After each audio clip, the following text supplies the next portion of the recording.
নমস্কার বন্ধুরা, আপনাদের সকলে স্বাগত জানিয়ে শুরু করছি আজকের আমাদের নতুন আরেকটি রেসিপি। আজকে আমি আপনাদের সঙ্গে শেয়ার করতে যাচ্ছি পটল চিংড়ির রেসিপি। এই পটল চিংড়ি রেসিপিটা কিন্তু আমি পুরোপুরি ঘরোয়াভাবেই তৈরি করব, আর ভীষণ সহজভাবে এটা তৈরি হয়ে যায়। খেতে কিন্তু ভীষণ সুস্বাদু হয়, আর খুবই কম উপকরণে এই রেসিপিটা তৈরি হয়ে যায়। চলুন তাহলে দেখে নিয়ে যাক আমি কি কি ব্যবহার করব এই রান্নার জন্য। দেখুন, প্রথমে পটল কেটে নিয়ে নিয়েছি, আর দুটো আলু ডুমো করে কেটে নিয়েছি। আর লাগবে আমি এখানে 250 গ্রাম চিংড়ি মাছ নিয়েছি। আপনারা যে কোনো সাইজের চিংড়ি মাছ ব্যবহার করতে পারেন। আর আমাদের লাগছে এখানে দেখুন একটি বড় সাইজের পেঁয়াজ পেস্ট করে নিয়েছি, কিছুটা আমি এখানে আদা আর রসুন পেস্ট করে নিয়েছি, আর দুটো চেরা কাঁচা লঙ্কা এবং একটা মিডিয়াম সাইজের টমেটোকে পেস্ট করে নিয়েছি। প্রথমে কড়াটাকে গরম করে নিচ্ছি, তারপরে আমি দিয়ে দিচ্ছি সরষের তেল। তেলটা যখন খুব ভালোভাবে গরম হয়ে যাবে সেই সময় আমি আলুগুলো দিয়ে ভালো করে কিন্তু লাল লাল করে আমাদের আলুগুলোকে খুব সুন্দর করে ভেজে নিতে হবে। সবজির পরিমাণটা আপনারা যে যেমন খাবেন সেই হিসাবে নিয়ে নেবেন। আমি এখানে দুটো মিডিয়াম সাইজের আলু ব্যবহার করেছি। আলুগুলোকে ভালো করে খোসা ছাড়িয়ে একটু মোটা করে কেটে নিয়েছিলাম ডুমো করে।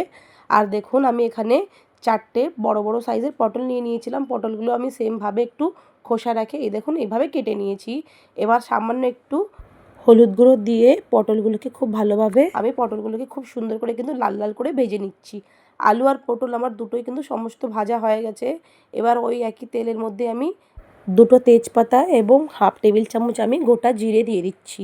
ফোড়নটা আমাদের একটু যখন ভালোভাবে ভাজা হয়ে যাবে সেই সময় আমি যেই পেঁয়াজগুলোকে পেস্ট করে রেখেছিলাম পেঁয়াজগুলোকে কিন্তু অ্যাড করে দেবো। সঙ্গেই আমি আদা রসুনের পেস্টগুলো অ্যাড করে দিচ্ছি, আর চেরা দুটো কাঁচা লঙ্কাও দিয়ে দেবো। গ্যাসের ফ্লেমটা মিডিয়াম টু লো করে আমি মশলাটাকে খুব ভালোভাবে ভেজে নেব। এই সময় আমি টমেটো পেস্টটাও কিন্তু অ্যাড করে দেবো। তার সঙ্গে আমি যে গুঁড়ো মশলা ব্যবহার করব ওইগুলোও কিন্তু একই সঙ্গে অ্যাড করে দেবো। সামান্য একটু জল দিয়ে দিচ্ছি। এবারে আমাদের একই সঙ্গে দিয়ে দিতে হবে হলুদ গুঁড়ো, লাল লঙ্কার গুঁড়ো। এখানে আমি হাফ টেবিল চামচ লাল লঙ্কার গুঁড়ো দিয়ে দিয়েছি। আপনারা যে যেমন ঝাল খাবেন সেই হিসাবে দিয়ে দেবেন। আর আমি এখানে হাফ টেবিল চামচ ভাজা জিরে গুঁড়ো অ্যাড করে দিয়েছি। এবার মশলাটাকে আমাদের কিছুক্ষণ কষিয়ে নিতে হবে। 2 মিনিট ধরে যখন মশলা কষানো হয়ে যাবে সেই সময় আমি যেই চিংড়ি মাছগুলো ভালো করে বেছে ধুয়ে রেখেছিলাম সেই চিংড়ি মাছগুলো কিন্তু আমি একই সঙ্গে অ্যাড করে দেবো। আমি কিন্তু এই রান্নাতে চিংড়ি মাছ আমি আলাদা করে ভাজিনি, আমি মশলার সঙ্গে কষিয়েই চিংড়ি মাছগুলোও ব্যবহার করব। এতে করে চিংড়ি মাছগুলো খুব সফট থাকে, আর খেতেও কিন্তু একটু অন্যরকম হয়, আর খেতে ভীষণই টেস্টি লাগবে। মশলাটা যখন খুব ভালোভাবে একই সঙ্গে কষে যাবে চিংড়ি মাছের সঙ্গে সেই সময় আমি পরিমাণ মতন লবণ অ্যাড করে দেবো।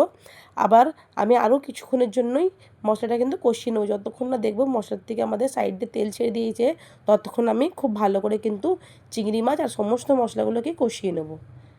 এবার দেখুন কষানো কিন্তু হয়ে গেছে চিংড়ি মাছগুলো ভালোভাবে। সেই সময় আমি পটলগুলো আর যে আলুগুলো ভেজে রেখেছিলাম একই সঙ্গে অ্যাড করে দিচ্ছি। আর এখানে আমি 7 থেকে 8খানা কাজুকে আমি ভিজিয়ে রেখেছিলাম, আর আমি ভালো করে পেস্ট করে নিয়েছি। সেই পেস্টটাকে আমি একই সঙ্গে অ্যাড করে দিচ্ছি। আর আমি এটা যখন ভালোভাবে 2 মিনিট ধরে কষানো হয়ে যাবে দেখতে পাবেন আপনারা আমাদের কড়াতে সাইড দিয়ে তেল ছেড়ে দিয়েছে। সেই সময় আমাদের জলটা দিয়ে দিতে হবে।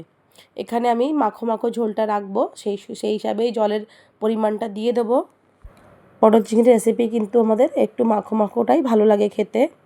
এবার আমি ঢাকা দিয়ে রেখে দিচ্ছি যতক্ষণ না আমাদের পটল আর সমস্ত আলুগুলো সেদ্ধ হয়ে যাবে ততক্ষণ আমি ঢাকা দিয়ে রেখে দেবো।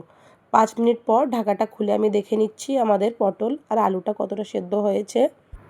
কিছু পরিমাণে আমি গরম মশলা গুঁড়ো অ্যাড করে দিচ্ছি। পটল আমাদের মোটামুটি সেদ্ধ হয়ে গেছে। আরও 2 মিনিট ঢাকা দিয়ে রাখলে আমাদের আলুগুলো কিন্তু খুব ভালোভাবে সেদ্ধ হয়ে যাবে। এই পটল চিংড়ি রেসিপি কিন্তু আমি পুরোপুরি ঘরোয়া পদ্ধতিতেই বানিয়েছি। আপনারা অবশ্যই এইভাবে ট্রাই করে দেখবেন, ভীষণ ভালো লাগবে গরম ভাত দিয়ে খেতে, আর রুটি দিয়ে খেতেও কিন্তু বেশ ভালো লাগে। আবার পটলের তরকারিটা রুটি দিয়ে খেতেও বেশ ভালো লাগে। আমার এই রেসিপি যদি আপনাদের ভালো লেগে থাকে তাহলে চ্যানেলটিকে লাইক করবেন, শেয়ার করবেন, সাবস্ক্রাইব করবেন, অবশ্যই কমেন্ট করে জানাবেন আমার এই রেসিপি আপনাদের কেমন লেগেছে। এবারের মতন আসি, আবার আসবো আমাদের আরেকটি নতুন রেসিপির সঙ্গে।